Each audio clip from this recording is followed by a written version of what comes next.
Moussa Salaka, mon frère Moussa Salaka, a prétention, moi, est grave. Là, vraiment, na olo bake, na sala, lutte politique, na moko, na kombo, na kombo, à moutouté.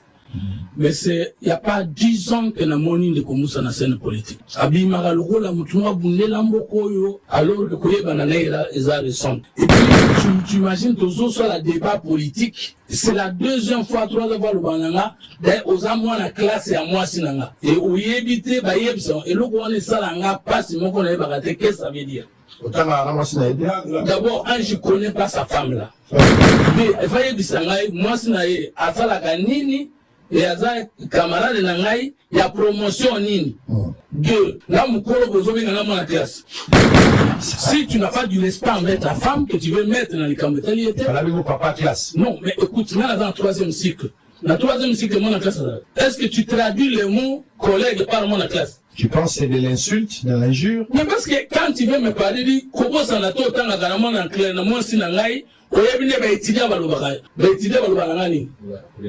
Deux, n'a pas apprenant, merci, mon frère. N'a pas apprenant. Ce qui moi, si n'a pas apprenant, ça dit la troisième cycle. De deux. Ce qui moi, si n'a pas apprenant, ça dit avec qui on m'a aidé, avec qui on y va. Sauf ce qui est au troisième cycle. Et même ce qui est au troisième cycle, ça qui est troisième cycle, on a droit. Hier, moi, si nous avons troisième cycle de sciences po, c'est-à-dire que niveau politique, en tant que science à l'équipe, so, yotan ozouaka lisolo ya, oza moi na classe à moi si na yo. Ça veut dire, ngana moi si nous voulons autant l'auditoire, moi, au même niveau. On évalue biso que non, au moins si nous avons yebi, et on a yebi. Que ce soit la dernière fois que tu me parles de cette manière. Pas la haute voix, le collègue de Nikil Maïb. La troisième cycle, quand ta femme dit qu'à c'est faux, aucune personne du troisième cycle, la science politique, à mon avis, l'auditoire. C'est vrai, il y a que dans ma solo ou comment. Moi, si nous devons du respect, approuver qu'il y en a yebi. Epenge sont des prévenus libres. Safu, ce sont des prévenus libres. Même 60-70% peut battre à pouvoir. Nous avons prévenu libre. Alors, on a fait 6 références. Pendant le bête boulot, nous avons côté à tous les jours. Tolingi justice populaire et quoi satisfait. Et penge pe abenga kabatunions respect to appliquer l'article 64. Alors, on attend l'article 64, on a dit ça va, ok, Baza va prévenir libre, si on a sougagi comme ça, on va répliquer. Tout Congolais a le devoir de faire échec à tout individu, groupe d'individus qui prend le pouvoir par la force ou qui l'exerce en violation des dispositions de la présente Constitution. Toute tentative de renversement du régime constitutionnel constitue une infraction imprescriptible contre la nation et l'État. Elle est punie conformément à la loi lorsque cette Kikuni arrive au Katanga. Et dit, Bino Bakatangue, vous avez aveugle. Bino Bakatangue, vous avez sourd. Vous avez révolutionnaire. Vous avez grand leader. Bozali. Mais Bobo Sanike, Ndenge, Bozo Finga mana régime. De Bozo Tiola mana régime. Nazo Kama Ndenge Bovandinye. Et la tentative, il y a ça, les Camerounais contre le régime constitutionnel installé. Maintenant, son combat, Moutouana Sissu Koloba, mais va interpeller Yete, mais Aloba qui m'a Kamouana Batobayokaki, ministère public et Ayokaki. Alors que le ministère public a des choses, trois, Batraka saisir, soit Moutaye qu'on saisir pour dénoncer un comportement non conforme à la loi, soit ayé moko à se saisir d'office pour accoucher Mouton Salamabe, soit à ouvrir une information judiciaire sur un cas. Maintenant, ce qui ministère public qui a bien ici, cette Kikoun, pour celui qui ne connaît pas c'est quoi l'état de droit, c'est quoi le discours politique, et c'est quoi le droit commun, et c'est quoi la sûreté de l'État. Est-ce que Mouton Zolbakaza congolais a eu une infraction au Rwanda? C'est qui nous avons commettre en appelant Katanga un peuple, en appelant les Katangais une conscience politique et à les soulever contre le régime actuel. Est-ce que nous avons vu que c'est un propos séparatiste au qui t'occupent le Congo cesse d'exister? On ne commence à dire que l'élection et les cas qui ont voté, il s'est fait le juge électoral, le président de la CENI, le président de la Cour constitutionnelle, Yemoko. Yebisanga pouvoir ni nazana yango ya ko se prononcer sur comment l'élection et les kaki na sima publication provisoire à CENI et puis proclamation définitive il y a Cour constitutionnelle. Du point de vue de la loi, ce qui va bien dire que prouvez-nous que Tshisekedi a triché et prouvez-nous que la Cour constitutionnelle n'a pas qualité de statuer comme ça. Nakei sous de kosango na lingi na yo kaye comme juriste. Bon, na nyo sono le besoin la classe na ya tangi. Nous n'allons pas qu'avoir aussi cette émission que la Constitution n'a jamais dit que l'acte d'un président de la République ou du Premier ministre ne peut pas violer la Constitution. Sinon, il y a commenté que il y a haute trahison. Si et seulement si le chef de l'État ou le Premier ministre va violer intentionnellement la Constitution. Vous n'êtes pas la Cour constitutionnelle, vous n'êtes pas juge et chef de l'État. Or, l'infraction a comme premier élément, l'élément moral, c'est-à-dire on peut trouver la méditation, l'intention de faire. Maintenant, comment on peut établir l'intentionnalité, concept inventé pour vous comprendre et penser. Il y a un mot, vous n'êtes pas son juge. Parce que tant qu'on a bien va prévenir libre. Vous avez dit que je n'ai pas qualité de qualifier les faits en infraction. Comment et c'est la qualité de qualifier les faits, mais je n'ai pas seulement la qualité de les qualifier en infraction et de les sanctionner. Parce que n'a coutu mutu azobeta ne kwepenge. Na lobby azopesa baku et blessure. N'a lobby comme fait. Mais juge Akosambi ça, il peut appeler de la même chose, mais il y a la question de la juge parce que j'ai pas qualité de sanctionner. Alors maintenant, jugement n'est salé maka, toye la kisake, le chef de l'État, Félix Tshisekedi Antoine de Tshilombo, a violé intentionnellement la Constitution. Saisi nini ndeko Moussana ndeko epenge basi basala pour trouver la question des droits parce qu'il y a un procès ouvert contre le chef de l'État, mais etikala kozala continuité ezawapi. Quand on va en il viole la Constitution comme il veut. Quatrième chose, n'a opposé mon argument scientifique pour parler d'un régime dictatorial et c'est la canapole misat yasolo ya kotal. Pouvoir de Uta qui wapi le peuple à Mobutu. Azwaki na coup d'état, atiki na bitumba. C'est un régime purement dictatorial. Mais lorsque ils amènent les kits de personnalité, ceux qui bisou tolingi Tshisekedi, le batelier m'a beaucoup comme mon conseil kit de personnalité.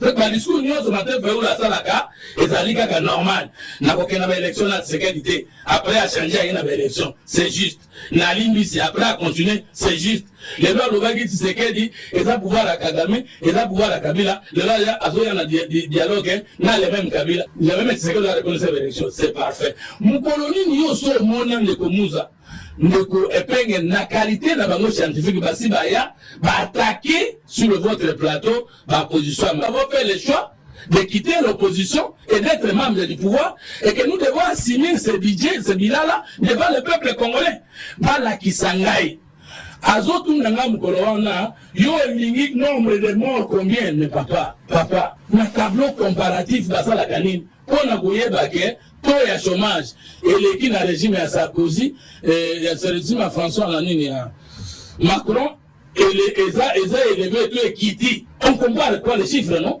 bakobi ko ba ke tango Macron François Hollande na 5 ans na ye taux de chômage allait à 6%. Mais tango yo taux de chômage comme 10%. Et dans chiffre on a des choses à biso mais ce qu'on oublie le que Tshisekedi na une dictature il faut toujours avoir un indicateur parce que un pouvoir peut entrer par la voie démocratique et entamer la dérive dictatoriale. Tous les régimes comme la dictatoriaux en Afrique et tu vas comprendre que na baminduki. Maintenant un indicateur deuxième pôle ya la démocratie na dictature zali pouvoir est na ba arme, toi na ba arme et autres la ndenge ni par rapport na ba liberté, ba droits fondamentaux, pe ba liberté ya ba citoyen. Neto antama ki liberté ni bosoto ba kana mboka wana, oyo za komona na eza liberté des médias et de presse. Liberté des médias de presse et l'équipe à liberté se pose à Nini. Parce que même les politiciens, même la gueule de la société civile, qui n'a pas de pouvoir, pour s'exprimer, à l'écraser les médias pour atteindre le plus grand nombre, du moins l'État pour tous aller.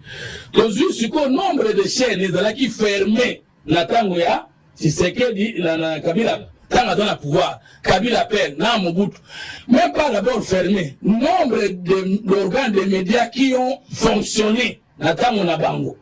Nombre de médias qui étaient en tout moment interrompus, fermés, na nombre de médias là, sikoyo, na ezali ouvert sikoyo, wapiriki. Voilà tout un indicateur. Pour débuter Malobake, si c'est qu'elle a violé la loi, mais il incombe à celui qui allègue les faits en administrer les preuves.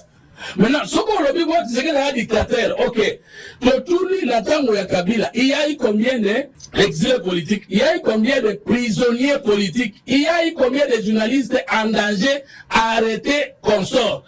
Indicateur à droit de l'homme, et de là qui bon, l'organisme à droit de l'homme, et de là qui bon, c'est un blage, et tant mola qui n'engage. Les autres hommes, on a komata, n'engage mettre mon casa à l'Obakawa, to comme il a noté ça, il y a encore des imperfections, mais dire que Félix Tshisekedi est un dictateur comme Kabila, to bakotani, biso to lobi, popé sa biso ba indicateur, ba dozo na biso, bakoki comme on a yango. N'oubliez pas que Moussa Kota Kanga ba parti politique on se fonctionner. N'oubliez pas que Joseph Kabila a dédoublé ba parti TIDPS.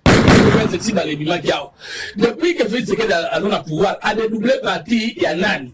Et puis, bon, opposant majeur et Amboko, et ça dans nos certificats, et ça dans nos derniers Safouté, et ça dans nos papiers matin, nous pouvons citer le président Martin Fayoul, nous pouvons citer Dr Mukwege, nous pouvons citer Moïse Katoum, qui a été inquiété. Matata Pogno Alobaki, Nazali Banda Amboka, je rentre au pays pour faire face à une justice politisée. Maintenant, on va libérer à remercier le magistrat. Si on l'a arrêté, c'est Tshisekedi. Comme Matiki, c'est le magistrat. Le boye bisanga va opposer à Minen. Le gros soit Franck Diongo, non, le gros accueilli. Mwemba. Oh, madame exilé politique. Moutako Kenenaye, il n'a pas d'argument à Kuna, à cause de l'attaque avec exilé politique. Parce que pour que vous, maintenant, on va le exilé politique, il faut deux choses. Balo Banini, Mazolo Bakuna, on va voir que le Bawate, parce qu'il y a dictature, Kuna ne va pas comme Balo Banini, Mazolo Bakuna, on va opposer à Tigana Moka Mazolo Bate contre le régime. Donc, ce sont des menteurs dans le ministère public. Les magistrats, Azouakaye, la juriste va compléter, juge, instruit toujours à charge et à décharge. Et puis, tout le monde on a droit, les dossiers étaient classés sans suite. Je crois que nous sommes dans la cas, malgré la déclaration de lobby, impliquant, inculpant, tout ça, je ne sais pas moi, les mots, mais lui-même, l'auteur, le maître de l'action publique, Atali, que attendez que nous allons dans les Camboyo, parce que le magistrat de la Tégaso a déclaré, à confronter au pays, on a question pour payer la Bengisangaï, avant même à la contradictoire. À quoi déclarer ça, allégation, avant même à mon autre cas, et vous accusez. Donc, juge à la au lobby né à Yoki parce que juge c'est un expert en droit, magistrat généralement c'est un expert en droit, fiance n'est à droit et qu'on peut permettre rien sans la yoga question pas comprendre que mangambo lobby et dans la fondamenté à golo non et penge batangi na netsolenga koy pour que ne vanda nae olenga koy aller prendre les armes pour tuer les Congolais.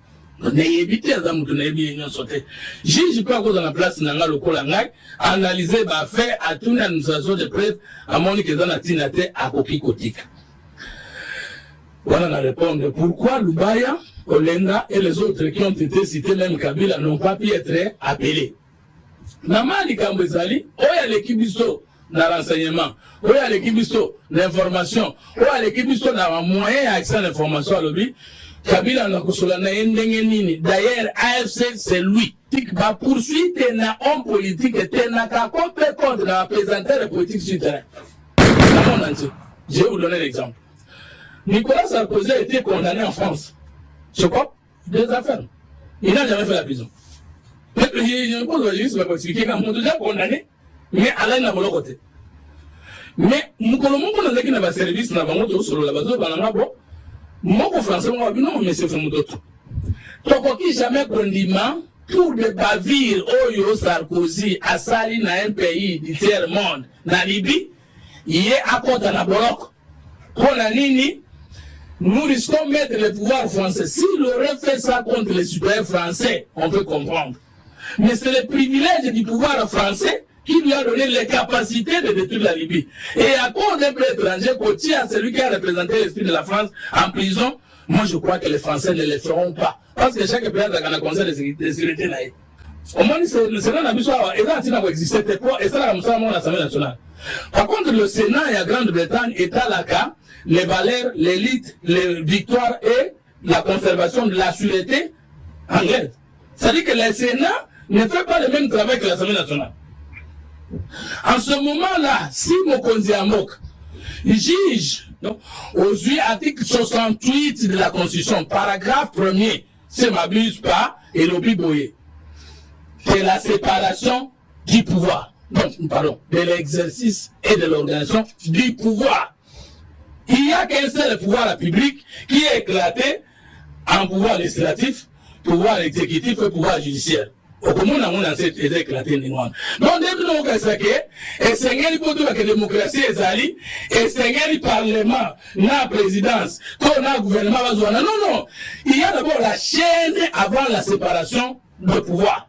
Et dans la chaîne de pouvoir, c'est qu'il n'y a qu'un seul pouvoir qui collabore. Maintenant, cours et tribunaux dans la politique qui était même en France. Ça, c'est j'assume ce que je dis. Parce que c'est toujours la vision d'État qui implique comment la justice doit fonctionner. Alors, il y a des questions politiques aussi qui vont gérer en gros. Politique, il y a des cas qu'on a coupé ça. On peut voir que dans les conditions actuelles, pour suivre Kabila, le faire arrêter, tel équilibre est beaucoup clair. Et si un dossier est allié, on ne va pas traiter le dossier à Kabila comme on traite le dossier à cette qui coule. Comme on va traiter le dossier à Nkomoussa. Comme on va traiter, Kabila n'est pas un simple Congolais. C'est un sénateur à vie. C'est un président de la République honoraire. Je crois que la question à Minene, il y a battu à Minene, même si on va dans la Kama, va traiter à Kango, peut tenir compte des équilibres politiques. Voilà, ngam tu na lobby de la point de vue de l'Union, c'est que na lobby ngora comme politologue ngena usala analyse. Ndeko sango, tango ndeko Donald Trump aboy ko ngana bokozi. Tu sais que même trône ya Sénat américain Donald Trump a boukango ba contre la kiti ba vendeli. Donald Trump avait fait aussi des discours sécessionnistes sur les Noirs. Il a menacé les régimes. Il n'a jamais été mis en prison. Est-ce que pour la justice a été? On a trouvé que quand Donald Trump, si on voit le nombre de personnes là-dedans s'imanaï, l'arrêter maintenant, alors qu'à où tu peux accéder dans ce cas d'État américain, ça peut bouger les lignes et ça peut entamer la sécurité ou la crédibilité américaine. On a les éléments de preuve. Allez-y. D'après Ngaï Fumutot, que Kabila peut tout sauf ne pas être le parrain de tous ces mouvements agresseurs rwandais. Il y est pour quelque chose. Il y est pour quelque chose que j'ai fait. Oui. Et je répète l'émission que Joseph Kabila Kabange, sénateur à vie, président de la République honoraire, est le responsable numéro 1 de l'insécurité actuelle à l'est du pays. J'ai beaucoup de preuves. Mais n'énumérer qu'à preuve, mon co est Seigneur qui a tout l'andelaye. Alors, même ceux qui le chef de l'État, le Bakango, te preuve, ils ont tout le temps 3 discussions à Pambaya. Accord signé entre le gouvernement de la République démocratique du Congo et le CNDP le 23 mars 2009 à Goma. Tout en Gayango. Témoin, côté CNDP, et Zalaki, de M. Kamanji, côté le gouvernement Nabiso, et Zalaki, de Koreman Chibanda, témoin, M. Olusegun Obasanjo, pour le Congrès national pour la défense du peuple, c'est Désiré Kamanzi, président. Pour le gouvernement de la République démocratique du Congo, c'est son Excellence M. Raymond Chibanda, ministre de la coopération internationale et régionale. Témoin, son Excellence M. Olusegun Obasanjo, co-facilitateur, envoyé spécial du secrétaire général des Nations Unies pour la région de Grand Lac. Son Excellence M. Benjamin William Nkapa, co-facilitateur pour l'Union africaine et la conférence internationale sur la région de Grand Lac. Sango nazo zwakaka article ya muke batwayo kana mama likambo tokokaki ko poursuivre Kabila déjà à partir ya ko comprendre accord signé avec les Rwandais de la transformation du CNDP article 1er point 1.1 A. Intégrer les éléments du CNDP dans la police et ses unités armées respectivement dans la police nationale congolaise et les forces armées de la République démocratique du Congo.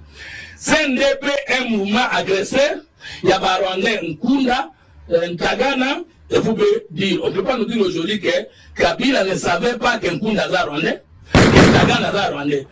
Au Congo, ce sont les Congolais arrêtés de dire les rébellions. Dans ces pays, ce sont des sujets rwandais. Kabila le savait-il? Ne le savait-il? Il était manipulé? Il était content ou comment? Raymond Tshibanda nana kufite ayebaki yango te na question comment une agression comment une rébellion dans la police balobi bazoto ba élément ya police ya CNDP na ba militaire ya CNDP ba ko zango na armée na biso ba kongola ba ko découvrir le loke ka ko sangisa biloko mbale ko meloko monko ba ko découvrir monko na muke wana mais sango yoka tango bango basali bango bongo. Point 2. Le gouvernement s'engage à traiter avec célérité la demande d'agrément du CNDP. Par ailleurs, le parti accepte le principe de participation du CNDP dans la vie politique de la RDC. Les modalités en seront fixées d'un commun accord. Ngana leki na télévision na laki sa accord basinyaki. Oye pesa ki ba 49% commandement na CNDP na Nord Kivu, 37 na Sud Kivu. Bango lobite ngana cause accompagnement international na article 15. Mais Yebi Sangaï, article 69, et bien chef de l'État arbitre du bon fonctionnement des institutions de la République et du pouvoir public. Comment quoi arbitrer sur la zone de la bataille? Lui, la question de Bisso et Sikanini, policier ou Yakendeki Koboma, Motonase, décidé, et c'est là qui m'ont conzambo comme Tatinda, Atinda qui est. Au lobby Nangaï Boye, accord les signé en 2009. Fumutoto aye baki en moto, aye baki en moté. Mais même par rapport à temps, Faloza, c'est sincère, à quoi ils ont signé en 2009, nous avons rejoint Kabila, c'est sincère. Tout ça, l'FCC, comme un parti politique, participe à un dialogue du 18 octobre 2016. Tout ça, on a 8e mois 2018, Kabila m'a dit, dans 3 mois, il part. Comment pouvez-vous dire aux Congolais que je suis allé rejoindre Kabila? Attends, on a une autorité. Mais même ce que qui n'a qu'à rejoindre Kabila. Est-ce que Peki Singaï Kokuta Kabila n'a pas fait Kolongwe Panaï? Martin Faoula Zosenga dialogue n'a fait ce qu'elle est là. Ce qu'on découvre les lots qui a ça signé, accord à ça Zwingongo, et qu'accord a signé, n'a qu'à gamer comme parler na bango, il n'a fait ce qu'elle, par exemple. Okuti Kalaka Kakuna Okubimate.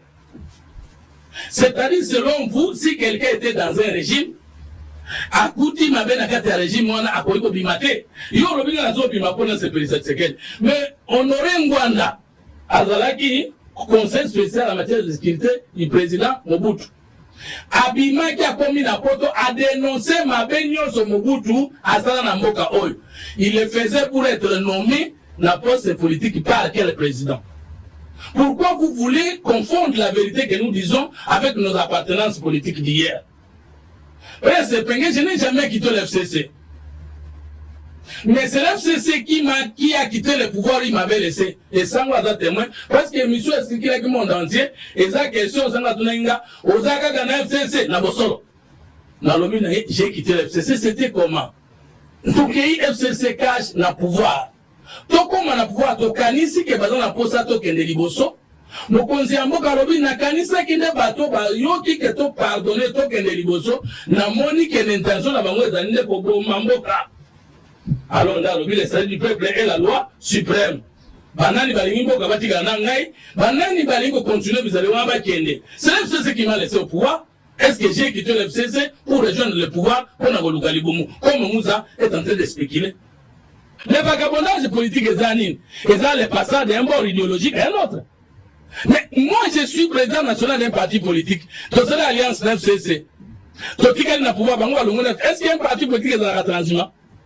Je ne suis pas un individu. Je suis président national de l'idéal patriote qui a signé l'accord. FCC, c'est ce qu'il perd au coup, Misalero. Il est avec Mobutu. Parmi les rédacteurs, il y a manifeste de lancer. Et parce que par la suite, il va trouver que Mobutu a fait Namboka Nandega Mabe. Vous allez les condamner de ne pas dire la vérité au Congolais pour avoir l'état avec Mobutu. Mais Martin Fayoulou, Nassima Yakolobake, pouvoir tseker les pouvoir à patin. Nassima Kozobake, il y a gagné l'élection dans le mandat passé. Nassima Kozanga pour reconnaître l'élection. Alors, oui, Nalingi tout dans la Bomoko, Toyo Kanagaka, Obeiko Fingana. Il a changé ou il n'a pas changé? Parce que le président Tunaki, Martin, il ne reconnaît pas les élections. Mais quand Martin dit dialoguons, et ne nous incitons plus, il est constant ou il est dynamique. La politique des États-Unis est dynamique. Il y a immunité. Immunité d'empêchement de poursuite judiciaire, je vous défie. Immunité, il y a une procédure pour la Colandelayo. Mais immunité, il y a une procédure pour la Colandelayo. les députés nationaux et les sénateurs basent la immunité, mais ils ont et l'ongoli d'infraction à Salaka. Non, en droit administratif, il y a différence entre immunité, privilège de juridiction, parce que immunité, c'est-à-dire qu'à un cas spécifique et privilège, diversifié dans ma mais tu peux dire que immunité, dans le cas de privilège, ça c'est en sociologie de droit. Pourquoi? Parce que un privilège seulement est là aux alaki na yango kozouate pour les kabaninga, ma partie en fonction occupée, fonction de coller la personne physique avantage. Maintenant, immunité et l'incolobate va poursuivre le tel l'ingolobaki. Immunité oui, immunité l'ingolobaki. Il y a une procédure à entamer pour pas poursuivre yango balobi, sauf en cas de flagrant délit. Dans le balobi que ceux qui vont poursuivre l'ancien président de la République, le président de la République honoraire, c'est ça le mot. Ceux qui vont poursuivre dans Makambo et Sali, après, fonctionner, et c'est pour réunir les congrès, et puis c'est des tiers, il y a votant. C'est ça le préalable. L'article 7, nous pouvons aussi poursuivre Kabila, même si les infractions de haute trahison, on y a commettre quand il était présent, c'est question de préalable, c'est-à-dire congrès au siège. Sauf si vous réalisez l'article 7 de cette loi en disant que les immunités pénales signifient l'inhibition ou le fait d'extirper les poursuites. Là, j'accepte. Comme vous êtes expert, vous pouvez expliquer là que non. Dès que Malomina Moutoukaza, l'immunité pénale, ça veut dire l'extraction, ça sale les Koufi. Mais d'après cette disposition que vous avez dit, on ne dit pas qu'on ne peut pas poursuivre un ancien président de la République pour les actes ou les infractions qu'il a commises dans le cadre ou lors de l'exercice de ses mandats. On dit plutôt, c'est l'article 8 qui dit, voici la question, même pour les infractions, en dehors de ça. Article 182, il y a construit le Biboye, police nationale et l'Alliance nationale. L'article 83-85, le Biboye. En tout temps, en tout moment, en toutes circonstances, pour toutes les fonctions de commandement, il faut répondre aux critères objectifs. Critères à l'évolution, aptitude physique. Critères à l'évolution, formation. Critères à misato, moralité. Et puis, article 1 qui dit dans le balobi, kasi ba grade, ya ba soda, na ba policier, en tout temps, en tout moment, en toutes circonstances, na fonction, il faut tenir compte de l'équité provinciale. C'est-à-dire, on ne peut pas avoir des généraux qui sortent d'un seul coin.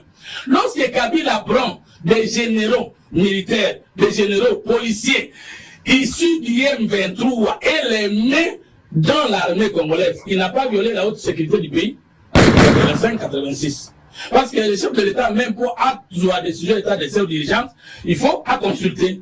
Question de haute sécurité, pourquoi a-t-il traité cette question? Le chef de l'État dit que Kabila n'est pas AFC à Bruxelles. Pas 3-4 mois Kabila est à Bruxelles. Il n'y a pas de problème diplomatiquement par là. Pour Nangaï en tant qu'expert en sciences politiques, en diplomatie, je sais qu'il y a une question. Si dialogue est à Soro, pour le matin, il faut ne pas n'importe qui. Tant qu'Azor va appeler le dialogue, Azor l'envoie à outil des États-Unis. Est-ce qu'il n'y a pas eu un dialogue diplomatique autour de ça?